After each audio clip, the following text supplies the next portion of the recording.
Sorry. Hi, Phil. How would you assess that and where it's gone wrong in this competition? I think the assessment is that we just didn't turn up today. We started well with the bat, but we just didn't continue. I think when you sum it up, we were outplayed in all departments today. They bowled well, we batted well at the start, but didn't carry on, and they just batted well and batted us out of the game. If you look at West Indies, obviously the only team to have won the T20 World Cup twice. So how's it kind of gone from that to now not making the Super 12s?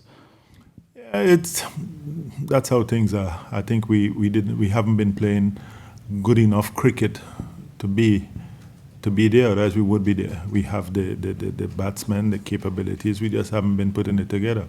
Our bowlers have shown up 9 out of 10 times, but the batters haven't really showed up, and I think all the batters will be disappointed in what they've produced, not just at the World Cup, but just before the World Cup and everything like that. So we need to go back, and batsmen need to take a look at themselves and work out how we score 170, 180 runs to be in the game, because the bowlers are doing their job.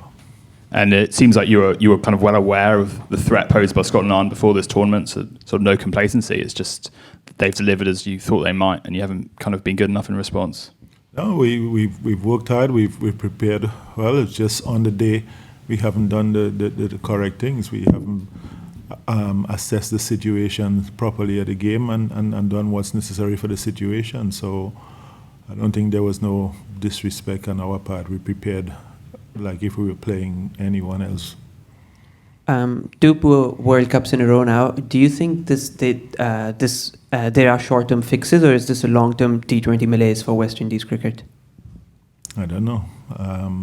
We've got to go back and look at our structure and how we play the game, and make sure that when we come to competitions or when we play in bilateral series, we are ready and able to do what's necessary for each situation of the game now. Do you think you left yourselves too much to do with the bat at towards the later stages of the innings, because the power play in the first 10, it seemed, at least from the outside, that West Indies didn't quite show the sort of intent that Ireland did?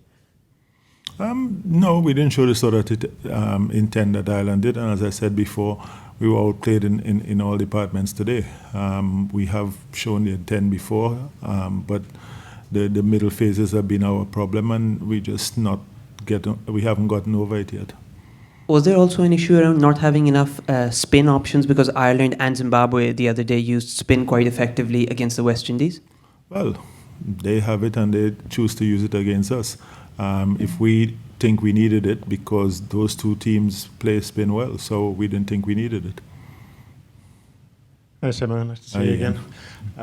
Any consolation that you've gone out to Ireland? No consolation in losing.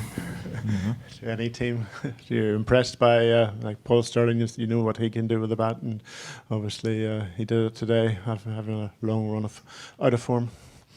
Yeah, Sterlo is an international cricketer and one of note, and at some point in a tournament he's going to come good and do what he did today. So it's no real surprise, and I think we prepared for things. We just didn't do what we prepared to do against him today, and he batted well.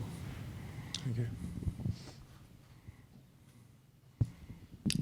Any takers from the online audience? Thank you. For those, you may go ahead. Thank you. Hi, Phil. I'm just wondering a little bit about the bowling tactics. What was the reason behind maybe keeping Jason Holder and Alzari Joseph for later on in the innings? Did you feel maybe you need them at the end, or do you think you could have used them up front?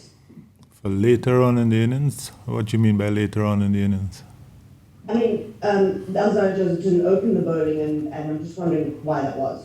Well, he bowled the 3rd over, so I think that's close enough to open. That's just the way we saw it supposed to happen. We gave Obed the first over, and Akil has been bowling well there. So, the last 3-4 games we played, Alzari bowled well the 3rd over, the 4th over, the 5th over. So we just look at it like that.